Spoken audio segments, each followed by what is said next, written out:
এই চেয়ারে বসতে পারতো না, ঠিক না বেঠি?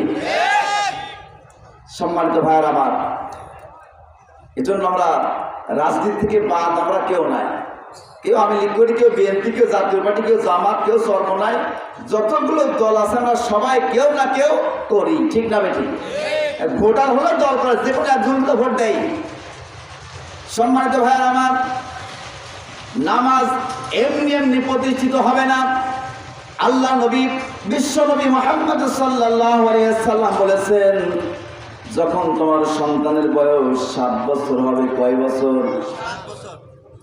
7 বছর বয়স যখন হবে, তোমার সন্তানকে নামাজের তাগিদ দাও।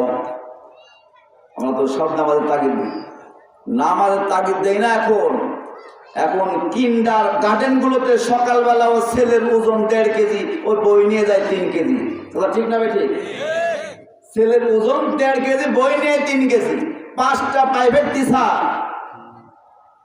সকালে মক্তবের কথা বললে সময় নেই হুজুর, মক্তবে যাওয়ার সময় আমার ছেলের নাই, 5টা প্রাইভেট মাস্টার, কখন কোন দিকে পাঠাবো? আল্লাহ রসুল বললেন 7 বছর বয়স হলে তুমি সন্তানকে নামাজের তাগিদ দাও।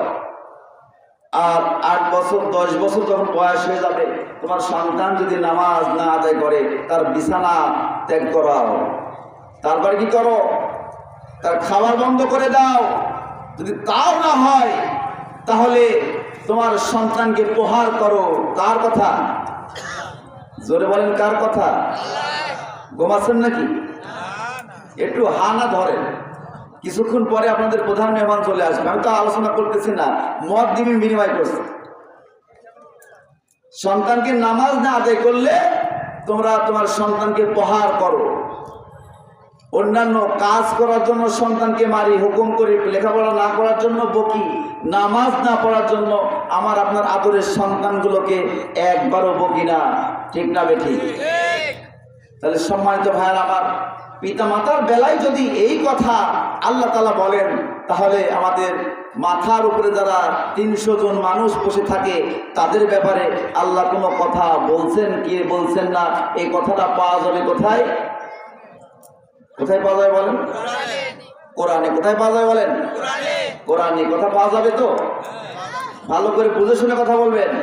যদি পাওয়া না যায়, সম্মানিত ভাইয়ের আমার, আল্লাহ পাক রব্বুল আলামিন সেই কথাটাই বলছেন, হে পৃথিবীর ইমানদার বান্দা বান্দি, তোমরা শোনো, আল্লাযীনা ইম্মাক্কান্নাহুম ফিল আরদ, যাদেরকে আমি আল্লাহ পাক রব্বুল আলামিন ওই ক্ষমতার মসনদে বসায় দেব। কোথায়? জোরে বলেন, কোথায়? লিল্লাহি তাকবীর। রোজা তো ছিলেন আজকে নাকি? দিয়ে অবস্থাকে আমি তো বারবার বলছি, খেপা দিয়েন না, একটু হানা জোরে বলবেন। কোরআনের আয়াত শেষ হলে আল্লাহু আকবার বলবেন। সম্মানিত ভাইরা আমার, আল্লাহ পাক রব্বুল বলছেন যে এই পৃথিবীর জমিনে আমি যাদেরকে ক্ষমতার মসনদে বসাবো, যখন কোন ইমানদারদেরকে আমি ক্ষমতার মসনদে বসাবো, তার প্রথম দায়িত্ব হলো আকামুস সালাহ, নামাজ প্রতিষ্ঠিত করার দায়িত্ব তার হাতে দিয়ে দেব। সুবহানাল্লাহ। কিন্তু ভাইরা আমার, আমরা ব্রিটিশকে তাড়িয়েছি এই দেশ থেকে, পাকিস্তানিদেরকে দেশ থেকে তাড়িয়েছি। আমাদের দেশটা ভালো হবে, দুর্নীতিমুক্ত হবে, আমাদের দেশটা চুরি বন্ধ হবে, আমাদের দেশে ভালো ভালো ফল ফুলগুলো আমরা খেতে পারবো, পদ্মার ইলিশগুলো খেতে পারবো, এই আশা করে আমরা পাকিস্তানদেরকে তাড়লাম, যে পাকিস্তানেরা ভালো ভালো জিনিসগুলো আমাদের দেশ থেকে নিয়ে যায়, আমাদের দেয় খালি ভোটটা, নাকি স্যার? খালি ভোটটা দেয়। ভোটটা খাওয়ার পরে বাংলার মানুষ অতিষ্ঠ হয়ে গেছে। সম্মানিত ভাইয়েরা আমার, বাংলাদেশের 30 লক্ষ শহীদের রক্তের বিনিময়ে আমাদের বাংলাদেশ স্বাধীন হলো। ভেবেছিলাম একটু সুখে শান্তিতে থাকবো, কিন্তু দেখা গেল আমাদের শেখ মুজিবুর রহমান সাহেব ঘোষণা করে দিয়ে গেছেন ওই সময়ে, যাহারে বিশ্বের অন্যান্য দেশগুলো স্বাধীন করার পরে পেয়েছে সোনার খনি, আর আমি পেলাম চোরের খনি। কার কথা? শেখ মুজিবুর রহমান সাহেবের কথা। কেন তিনি বললেন? এই জন্য বললেন 7.5 কোটি মানুষ, তাহলে 7.5 কোটি কম্বল, সবার তো এক পিস করে হওয়ার দরকার, তাহলে আমারটা গেল কই? উনি এই জন্য আক্ষেপ করে বলেছিলেন যে আমার কম্বলটা গেল কোথায়? আমরা স্বাধীনতার প্রথম ফসল এটা পেলাম। সম্মানিত ভাইয়ের আমার, এই স্বাধীনতার পর থেকে 2024 সাল পর্যন্ত, 25 সাল চলতেছে, 24 সাল পর্যন্ত আমাদের দেশের যত শাসক হয়েছেন, যারা দেশ শাসন করেছেন, এই শাসকগুলো হিন্দু ছিল না মুসলমান ছিল? বলেন, জোরে বলেন, কি ছিলেন? মুসলমান ছিলেন নাকি? আল্লাহ বললেন মুসলমান যখন ক্ষমতা যাবে, যখন পাওয়ার পাবে, তার কাজ 4টা। কয়টা? যে আয়াতে কারিমা তেলাওয়াত করেছি এর মধ্যে কথা বলবো ইনশাআল্লাহ। কাজ কয়টা? 4টা। তাহলে এই যে বিগত যে সরকার প্রধানগুলো দেশ থেকে গেলেন, একটা সরকার বলেন, আমাদের 71 পরে জন্ম হয়েছে, চাচারা ভালো জানেন যে 71 সালের পর থেকে যতগুলো সরকার আমাদের দেশে গেছেন, এরা কি নামাজ কায়েম করেছেন? নামাজের বিল সংসদে তুলেছেন? যে আগামীকাল ফজর থেকে নামাজ যে না পড়বে তাকে দুর্রা মারা হবে, তাকে জেলে পোড়া হবে। আর আল্লাহ পাক কি বললেন? নামাজ তারা প্রতিষ্ঠিত করবে। কিন্তু এই কাজটা স্বাধীনতার 53-54 বছর হয়ে গেল, এত মুসলমান শাসক আমাদের দেশ থেকে গেল এবং আসলো, এই কাজটা কিন্তু চালু হয় না। তাহলে নামাজ প্রতিষ্ঠিত করুক, আমাদের দেশে নামাজ প্রতিষ্ঠিত করুক, এরকম কোন মানুষ আমাদের উপরে যাওয়ার দরকার আছে না নাই? না মসজিদে গিয়ে সুবহানাল্লাহ আলহামদুলিল্লাহ একবার সুবহানাল্লাহ বলে জান্নাতের মধ্যে গাছ হয়ে যাবে, এই আমল নিয়ে থাকতে হবে? আমল করেন, সমস্যা নাই, কিন্তু ভালো মানুষকে আপনাকে চাইতে হবে। কি করতে হবে? ভালো মানুষকে চাইতে হবে। আল্লাহ নবী সাল্লাল্লাহু আলাইহি ওয়াসাল্লাম তিনি এইটাই মনে মনে চিন্তা করতেছিলেন যে আরবের মানুষগুলো তো এত খারাপ, আবু জেহেল, উতবা, আলী, সাইবা, মুগিরা এত খারাপ, দাওয়াতি কাজ করতে গেলেই মার। এই মানুষগুলোকে কিভাবে ভালো করা যায়, এই মানুষগুলোকে কিভাবে জান্নাতি মানুষ করা যায়, আল্লাহ নবী সাল্লাল্লাহু আলাইহি ওয়াসাল্লাম এই চিন্তা করতেছিলেন। আল্লাহ রাব্বুল আলামিন বললেন, ইয়া রাসূলুল্লাহ, হাবিবাল্লাহ, এই মক্কার জমিনেটা সম্ভব নয়, আপনি এখান থেকে বের হয়ে যান, ইয়াসরিব চলে যান, ইয়াসরিব যান। ইয়াসরিব যখন যাবেন, ইয়াসরিব যখন নবীজি গেলেন, আল্লাহ পাক রব্বুল আলামিন মদিনার রাষ্ট্রপ্রধানের দায়িত্ব বিশ্ব নবী সাল্লাল্লাহু আলাইহি ওয়াসাল্লামকে দিয়ে দিলেন। সুবহানাল্লাহ। যখন মদিনার রাষ্ট্রপ্রধান হলেন, বিশ্ব নবীর প্রধান মিশন শুরু হলো নামাজের আইন চালু করা। নামাজের আইন চালু করলে কি হবে? আল্লাহ পাক রব্বুল আলামিন জানায় দিলেন, ইন্নাস সালাতা তানহা আনিল ফাহশাই ওয়াল মুনকার। আল্লাহু আকবার। নামাজ আদায় করলে কি হবে? আল্লাহ তাআলা বিশ্ব নবীকে জানায় দিলেন, যারা নামাজ আদায় করবে তারা পৃথিবীতে কোনো খারাপ কাজ করতে পারবে না, ফায়সা কাজ করতে পারবে না, দুর্নীতি করতে পারবে না, গরিবের হক মেরে খেতে পারবে না। কিন্তু আমাদের দেশের চিত্র অনেকটাই হলো এরকম যে নামাজ নির্বাচনের আগে দেখবেন টুপি মাথা থেকে খোলেই না, পাঞ্জাবি গায়ে থাকে সব সময়। নির্বাচন পার হয়ে গেলে ও টুপি কোথায় চলে যায়, তখন পাঞ্জাবির গায়ে ওঠে না, শার্ট প্যান্ট টাই পরে ইন করে রাস্তা দিয়ে ঘুরে, আর নামাজ লাগে না। আছে না নাই? কিন্তু মাঝে মধ্যে দেখা যায় একটি নামাজে যায়, ওই নামাজে ওযু করা হলে এরকম লাগে না, টাকনুর নিচে কাপড় পরলেও সমস্যা হয় না। সামনের কাতারে গিয়ে চিনুক আর না চিনুক, ও বলে দেয় যে এই লোকটা অত্যন্ত ভালো মানুষ ছিল। আছে না নাই? ও মানুষটা সম্পর্কে কোন ধারণা নেই। কিছুদিন আগে একজন মানুষ মারা গেল, জানা যায় কথা বলতেছিলাম, তো বললো যে চেয়ারম্যান সাহেব কথা বলবে একটু, তো বলেন। বলার পরে বলতেছেন যে এই লোকটা আমার খুব কাছের মানুষ। আর একজনকে বলছে নামটা কি গো? কাছের মানুষ নাম জানে না, তাহলে ভালো পরিচয় কি করে দেওয়া হয়? সার্টিফিকেট ওরা সার্টিফিকেট দেন। সম্মানিত ভাইয়ার আমার, নামাজ প্রতিষ্ঠিত হলে কি হবে? আল্লাহ পাক বললেন পৃথিবী যত ফায়সা কাজ আছে, দুর্নীতি আছে, সব কিছু বন্ধ হয়ে যাবে। বলেন সুবহানাল্লাহ। তাহলে বলেন এখন আমরা নামাজ ছাড়বো না পড়বো? জানাজার নামাজ আর ঈদের নামাজ আর জুম্মার নামাজ নাকি কোন ওয়াক্তে নামাজ পড়বো? এই যে মসজিদটা করা হয়েছে, আমার জানা মতে মসজিদের খোরাক কিন্তু হচ্ছে না।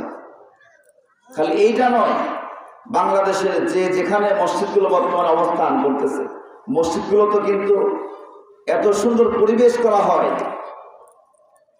কিন্তু মসজিদগুলোতে মুসল্লি একেবারে কম না বেশি? একেবারে কম। কেন কম? নামাজ পড়ি না, নামাজ পড়া লাগে না, এটা মনে করি। ভাইরা আমার, নামাজ এমন একটি দৌলত, আল্লাহ পাক রব্বুল আলামিনের কাছে দামি জিনিস। ঈমান আনার পরেই মুসলমানদের প্রথম অস্ত্র হলো কি? জোরে বলেন কি? কিন্তু দুঃখের বিষয় হলে সত্য, আজকের মুসলিমরা নামাজ না পড়েই মুসলমান হয়ে যায়। ঠিক না বেঠিক? নামাজ না পড়েন এই মুসলমান যখন দুনিয়া থেকে বিদায় হয়ে চলে যাবে, আল্লাহ পাক রব্বুল আলামিনের কিছু ফেরেশতা নিযুক্ত করা রয়েছে কবরের মধ্যে। কবর এমন একটি জায়গা, এমন একটি জায়গা যে জায়গার কোনো হিসাব নিকাশ, কবরের কোনো হিসাব নিকাশ, কবর এই জায়গাটার কোনো ওসিয়ত, এই জায়গাটার কোনো কিছু কিন্তু আমাদের জানা নাই। আছে নাকি বলেন? এমন একটি জায়গা, সন্তানদের কাছ থেকে পিতাকে আলাদা করে দেওয়া হবে, পিতার কাছ থেকে সন্তানকে আলাদা করে দেওয়া হবে, স্ত্রীর কাছ থেকে স্বামীকে আলাদা করে দেওয়া হবে, স্বামীর কাছ থেকে স্ত্রীকে আলাদা করে দেওয়া হবে। এমন একটি মুহূর্ত আমাদের আসবে। আসার পরে গোসল করানো হবে, গোসল করাইয়া সাদা কাফন দিয়ে চকলেটের মতন পেঁচাইয়া যখন মানুষটাকে কবরের মধ্যে রাখবে, এই মানুষটা তখনও বুঝতে পারবে না। যখন তাকে দাফন করে মানুষগুলো চলে আসবে, মুনকার যখন চলে আসবে, যখন ফেরেশতা কবরের মধ্যে চলে আসবে, আসার পরে বান্দাকে তোলা হবে, বান্দাকে রূহ দেওয়া হবে।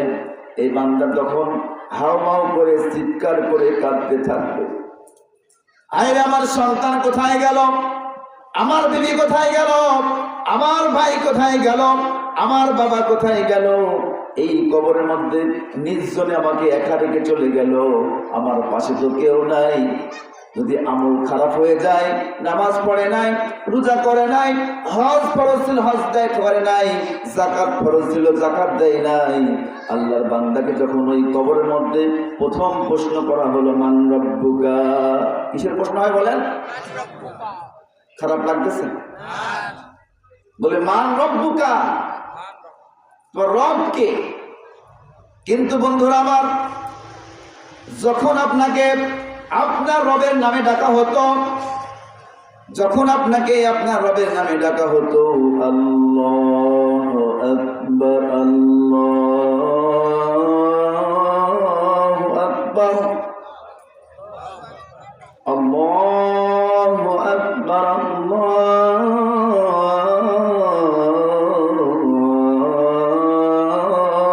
আকবার,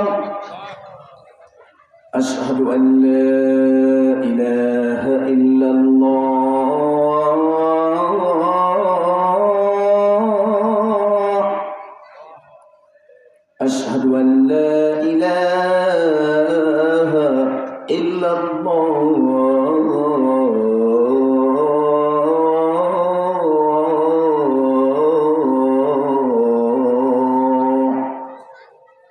এইভাবে ডাকা হয় কি হয় না বলেন? কোথায় থেকে ডাকা হয়? মসজিদ থেকে ডাকা হয়, রবের নামে ডাকা হয়। কিন্তু আমরা আরামে ঘুমিয়ে থাকি, কাজ কামের মধ্যে ব্যস্ত থাকি। যখন আপনাকে প্রশ্ন করা হবে মান রব্বুকা, তোমার রবকে, আমি বলতে পারবো না, কবরে ধরা খেয়ে যাব। আমার মা বোনেরা, আপনাদেরকেও বলতেছি যে এই যে নফল রোজা গেল, এই 3টা নফল রোজা করার জন্য আপনারা মরিয়া, ঠিক না বেঠিক? ও জান থাক আর যাই যাক রোজা রাখবেই, ঠিক না বেঠিক? ও বাঁচুক আর মরুক, অসুস্থ হোক আর সুস্থ হোক, রোজা কিন্তু রাখবই। কিন্তু ভাই আমার, যদি বলা হয় ও মা ও বোন, ফজরের নামাজটা তোমার তো হলো না, নামাজ যা হয় হোক, আমি তো রোজা রাখবো, আছে না নাই? আছে, মানে বাড়ি বাড়ি, ঘরে ঘরে।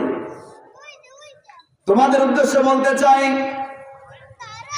যে তোমরা রোজা যেইভাবে পালন করো, ও মায়েরা বোনেরা, তোমাদেরকেও আল্লাহর হুকুম 5 ওয়াক্ত নামাজ সেইভাবে আদায় করতে হবে। যদি 5 ওয়াক্ত নামাজ সেইভাবে আদায় যদি তুমি না করো মা বোনেরা, তোমার রোজাটা কিন্তু মহান রব্বুল আলামিনের আরশে পৌঁছবে না, ঠিক না বেঠিক? কারণ নামাজ হলো এমন একটি বস্তু, নামাজ হলো এমন একটি পাত্র, আপনার পৃথিবীতে যত ভালো কাজ আছে সমস্ত ভালো কাজগুলো রাখার প্রধান পাত্র হলো নামাজ। বলেন সুবহানাল্লাহ। বলতেছিলাম যে কথাটা, যে নামাজের ব্যাপারে এই কথা বলতেছিলাম যে মা বোনেরা কিন্তু রোজায় ফাস্ট, আর নামাজে কিন্তু অত্যন্ত দুর্বল।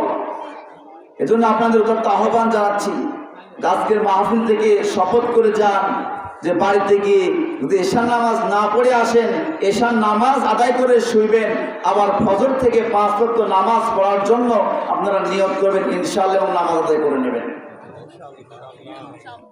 সম্মানিত ভাইয়ের আমার, তাহলে যে কথা বলতেছিলাম, ওই গহীন কবরের মধ্যে যখন রবের প্রশ্ন করা হবে মান রব্বুকা, তোমার রবকে, যদি এই প্রশ্নের অ্যান্সার যদি আমরা না দিতে পারি, আবার আপনাকে আমাকে প্রশ্ন করা হবে যে মান দিনুকা, তোমার দিন কি। আবার যখন প্রশ্ন করা হবে মান নাবিউকা, মানে হাজার রজুল, এই ব্যক্তি সম্পর্কে তুমি তাকে চিনো নাকি, ব্যক্তি সম্পর্কে তোমার ধারণা কি। সম্মানিত ভাইয়ের আমার, এমন ব্যক্তিকে দেখানো হবে, এমন ব্যক্তির কথা শোনানো হবে যে ব্যক্তির আদর্শ মানলে পারে জান্নাতি। আমি আগেই বলেছি আপনাদের, যে ব্যক্তির আদর্শ মানলে জান্নাতি, যে ব্যক্তির আদর্শ না মানলে আমরা জাহান্নামী। তাহলে সেই ব্যক্তির নাম কি বলেন? হে প্রিয়, হে নেতা, হে রাসূল, ঠিক না বেঠিক?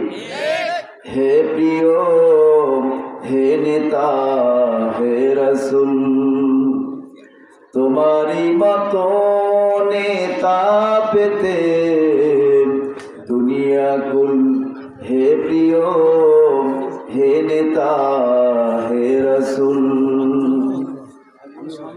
জীবনে কোনদিন তুমি মিথ্যা বলোনি, ঠিক না বেঠিক? জীবনে কোনদিন তুমি মিথ্যা বলোনি, তাই তো তোমায় পেতে কাঁদে ধরণী। তোমারই মতো নেতা পেলেও গো ফুটত সুখেরি গোলাপ, চমেলি বকুল। হে প্রিয়, হে নেতা, হে রাসূল, ঠিক না বেঠিক? সম্মানিত ভাইয়ের আমার, তাহলে সেই নেতার আনুগত্য করতে আমরা রাজি আছি না নাই? কারা কারা রাজি? হাতে দেখেন, লিল্লাহে তাকবীর। আমার নেতা, তোমার নেতা বিশ্ব নবী মুস্তাফা, লিল্লাহে তাকবীর। তাহলে সেই নেতার আদর্শ আমরা মানবো কেমন করে? সেই নেতার আদর্শ আমরা প্রথম শুরু করব ঈমান যখন এনেছি লা ইলাহা ইল্লাল্লাহু মুহাম্মাদুর রাসূলুল্লাহ সাল্লাল্লাহু আলাইহি ওয়াসাল্লাম, যখন আমরা এই কালেমা পড়ে নিয়েছি, পৃথিবীর সমস্ত আইনদাতা, হুকুমদাতা, পালনকর্তা পৃথিবীর আর কেউ নেই, একমাত্র মহান রব্বুল আলামিন ছাড়া। ঠিক না বেঠিক? হযরত বেলাল রাদিয়াল্লাহু আনহু যখন ইসলাম গ্রহণ করলেন, ইসলাম গ্রহণ করার সময় তারপরে যে প্রচন্ড আঘাত এসেছে, তাকে যে নির্যাতন করেছে উমাইয়া, এত কষ্ট তাকে দিয়েছেন। কালো মানুষ, তার ঈমানটা তো মজবুত ছিল। সম্মানিত ভাই আমার, তার বুকের উপরে পাথর চাপায় দিত, প্রচন্ড উত্তপ্ত বালুর উপরে শোয়া রাখত।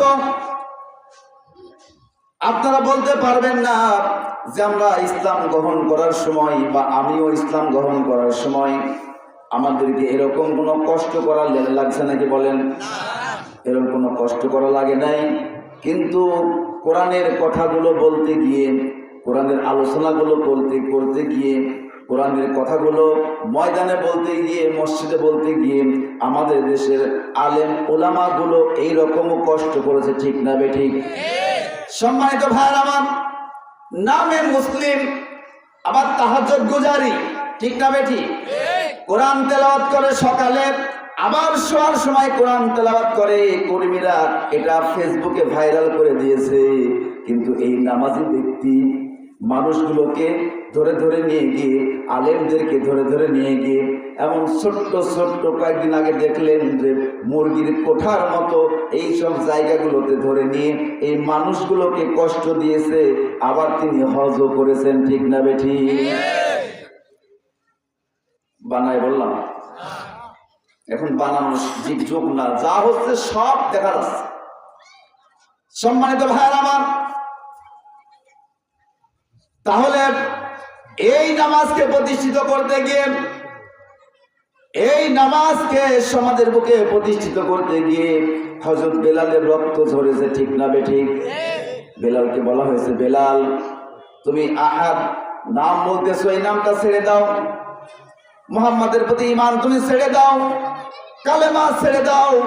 হযরত বেলাল বেহুশ হয়ে গেছেন, তার জবান থেকে শুধু শব্দ বের হচ্ছে আহাদ আহাদ আহাদ। এই সোনার কালেমা, এই দামি কালেমা বেলাল কিন্তু ছেড়ে দেয় নাই। হযরত বেলালকে আল্লাহ পাক রব্বুল আলামিন এত মর্যাদা দান করলেন। নবী সাল্লাল্লাহু আলাইহি ওয়াসাল্লাম যখন মেরাজে চলে গেলেন, মেরাজে যাওয়ার পরে সিদরাতুল মুনতাহার কাছে যখন জিবরাইল আলাইহিস সালাম তাকে রেখে চলে গেলেন, আর যাওয়ার আগে বললেন, ইয়া রাসূলুল্লাহ হাবিবাল্লাহ, আমার যাওয়ার পাওয়ার শেষ, এটা আর আমি অতিক্রম করতে পারবো না। যদি আমি অতিক্রম করতে চাই, আমার ডানাগুলো সব খসে যাবে, সব নষ্ট হয়ে যাবে, খসে যাবে। আমি যাওয়ার আর আমার রাস্তা নিয়ে আমি যেতে পারবো না। সম্মানিত ভাইয়ের আমার, রাসূল সাল্লাল্লাহু আলাইহি ওয়াসাল্লাম একা হয়ে গেলেন সিদরাতুল মুনতাহার কাছে। নবীজি একা হয়ে গেলেন, তিনি একটি পায়ের শব্দ শুনতে পাচ্ছিলেন। তিনি দুনিয়াতে আসার পরে যখন হযরত বেলালকে ডাক দিলেন, ডাক দেওয়ার পরে বলতেছেন, বেলাল রে তুমি কি আমল করো বলো। হযরত বেলাল বলতেছেন, ইয়া রাসূলুল্লাহ হাবিবাল্লাহ, আমি তো সেরকম কিছু আমল করি না। তারপরে নবীজি বললেন, বেলাল তুমি বলো কি আমল করো। হযরত বেলাল বলতেছেন, ইয়া রাসূলুল্লাহ হাবিবাল্লাহ, তেমন কোনো আমল আমি করি না, তবে একটা আমল আমি করি, আমি সব সময় ওযুর সাথে থাকার চেষ্টা করি।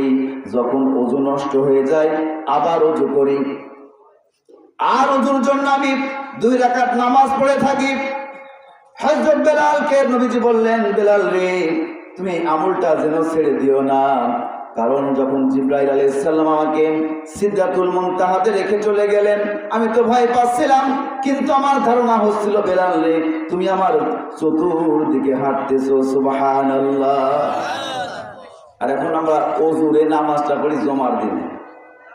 দেখবেন যে নামাজ জমার মসজিদে ঢোকার পরে 2 রাকাত দুখুলুল মসজিদ, 2 রাকাত তাহিয়াতুল ওযু নামাজ পড়ি জুম্মার দিনে, অন্য দিনে কিন্তু পড়ি না। ঠিক না বেঠিক?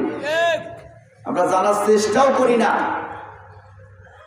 সম্মানিত ভাইয়েরা আমার, তাহলে এত কষ্ট ইসলামের জন্য বিলাল করে গেলেন, তার মর্যাদা আল্লাহ তাআলা বাড়িয়ে দিলেন। বাড়ানোর পরে কিন্তু আল্লাহ তাআলা এত মর্যাদা দিলেন যে ওই কবরের মধ্যে এই কষ্ট করার পরে যারা কবরে চলে যাবে, মান রব্বুকা, রবের সেই কথা কিন্তু সে বলতে পারবে।